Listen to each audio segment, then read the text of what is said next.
Hi, welcome to Handicap Movers and Shakers, episode 2 for the 23-24 season, where I delve through the new handicap marks on a Tuesday morning to see what sort of mood Mr. Handicap has been in over the preceding week. So we'll start with a couple that have gone up, or a few that have gone up, and start with Nemean Lion, because he ran Sunday before last. Of course, because that was a Sunday, he doesn't get assessed until this Tuesday. He won the Welsh Champion Hurdle at Foss Lass, in my mind, in impressive fashion. And that came off a mark of 135, and the handicap has seen it fit to put him up £5 to a mark of 140. I think that's perfectly reasonable, and I certainly don't envisage this stopping this horse's progression this season. He would have to give now £3 to the runner-up, Any Harm is Asking, as opposed to the £2 that he had to concede in that Welsh Champion Hurdle. And he beat him a length and a half, so on the face of it, that's a reasonable sort of marking. But if you backed Any Harm in Asking in the Welsh Champion Hurdle and you're sort of in his camp, you would argue that your horse drifting away to his left in the closing stages cost you the race. I see that argument, but I simply felt that Nemean Lion found plenty right up the middle of the track at Foss Lass. He had no rail to help him at all and nothing to race against, because Any Harm in Asking had disappeared out to the left.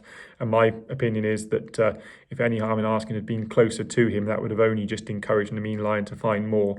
I think he won with a bit in hand. So I would have no hesitation in all things being equal, siding with Nemean Lion over Any Harm is Asking every time they met on these revised terms.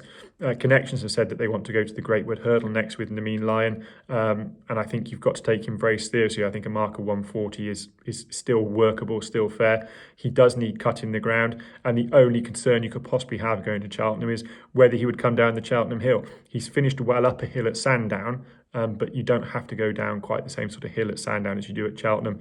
We do know it's a unique track that some horses love and some horses don't, but other than that, I think he's got outstanding credentials for the Great Wood Hurdle. It's not a race I'm keen to have an anti-post play in, but I think he'd have to be top of anyone's shortlist at this stage. That's the Kerry Lee Nemean Lion up £5 to 140. The second horse I want to talk about is not in the same calibre and class as Nemean Lion, but as they say, a winner pays the same, whether it's in a graded race or a class 4 or 5 handicap. And it's the Robbie Llewellyn trained Top Cloud. He was well placed by Robbie to win twice at Stratford and then at Hereford, just 8 days apart. He'd now have to race off a £9 higher mark of 89. But he was entered up just 2 days after Hereford at Wincanton over 3 Mile 1 and didn't take up that engagement. Now, he was declared because obviously he ran at Hereford and 48-hour declarations meant he was declared for Wincanton. And then the reason they gave was that the ground was unsuitable.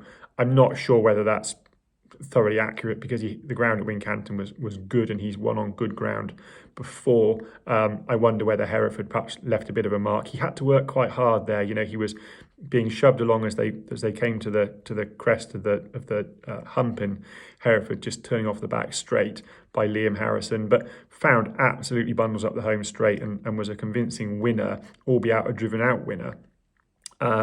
This new mark, I don't think will stop him. I think they'll go up to 3 miles, and I think he probably win another couple if well placed by Robbie Llewellyn, who's gaining a reputation of placing his horses very well. He'll be hoping that he's another Luke de Mold, who he placed very well last year, starting off a mark of 92 to win 4 races and placed in some good handicaps, finishing up on a mark of, I think, around 125. So Top Cloud might not be quite another Luke de Mold. He might not be a 125 horse, but his point-to-point at Alnwick, he beat a horse that's now with Rebecca Menzies, rated 106. I take point-to-point form fairly tenuously in terms of trying to use form lines, but it does just give an idea as to what sort of level Top Cloud might be capable of running to. So at the moment, a mark of 89, I don't think will stop him, and I'll be interested to see where Robbie Llewellyn goes with him next. And then the final one that's moving up is JPR One, the Colin Tizard trained novice chaser, who was impressive in winning a novice handicap chase at Newton Abbot on Saturday. He's gone up £4 from a mark of 134 to 138. I won't go over again the reasons for liking this horse. I gave a good bit on him on the Monday review, so I'll perhaps put a link to that video in the comments section of this video. And if you want to know more about JPR One and my opinion of him and where they might go, do give that a watch. No new entries this week. Nothing really caught my eye, but there's one that's going down, and that's a horse that featured in these videos last year, the Jeremy Scott trained Stormy Flight. He's down £3 now to a mark of 122 after finishing third at Wincanton this week, beaten 33 lengths. So on the face of it, maybe a little bit disappointing. And that mark of 122 is still effectively £7 higher than his last winning mark, which came off 115 at Taunton. But to my mind, when he finished second at Wincanton last year under Rex Dingle off a mark of 124, that was a race that he should have won. He was travelling comfortably the best throughout the race, and particularly up the home straight. Rex Dingle rode him with an awful lot of confidence and then just didn't get the jumps he was hoping for at the last two fences, and was only narrowly beaten, just sort of slightly worried out of it, perhaps didn't find as much as Rex was hoping for. I'm a big fan of Rex Dingle. I think he does very well, but that was definitely one that got away, and probably a race that Rex himself would admit was not one of his better efforts. So in my mind, Stormy Flight is now £2 below his last winning mark, because I do think he would have won off 124. He ran well at Chepstow on his reappearance last year, but he took a big step forward for his second start after a break when winning at Taunton. And that might well be the case here. It might just be that he needed that run. So I'd be interested to see where they go next. He's got good form at Wincanton, good form at Chepstow, and good form at Taunton. So I'd be interested to see if Jeremy Scott follows a similar sort of pattern. And if he does, in the right sort of race against the right opposition, a mark of 122 wouldn't concern me for Stormy Flight. And then to finish with a couple of non-movers. The first of which is the Paul Nicholls train. Well, they're both Paul Nicholls trained actually, but the first is Iceo, who was third of three behind JPR One in that limited novices handicap chase at Newton Abbot. He remains on a mark of 145. Again, I won't go over this. I think I found a reason why his race perhaps fell apart in the closing stages, and certainly a mark of 145, given that he went off odds on against two decent horses last time. I think that's still perfectly fair, and I think the handicapper is within his rights to leave him on that mark. So if you want to check out, see whether I'm talking sense or talking nonsense about why Iceo might have just fallen apart in the closing stages, do again go and have a look at the Monday review, the link for which will be in the comments of this video. And then the final Paul Nicholls horse, who's a non-mover, is Complete Unknown. Now, he ran in an intermediate chase, and was only a one-length winner from Might Eye, but that was pretty good. Might Eye's a 146 rated hurdler. He didn't jump all that well. He perhaps ran a little bit below form, or below his hurdle rating. But I thought Complete Unknown beat him convincingly, even though the closing distance was only one length at the line. But he had the race in the bag turning in, and I think, like a lot of Paul Nicholls, he's probably just about ready to run. I don't think they've hit their straps yet in terms of fitness.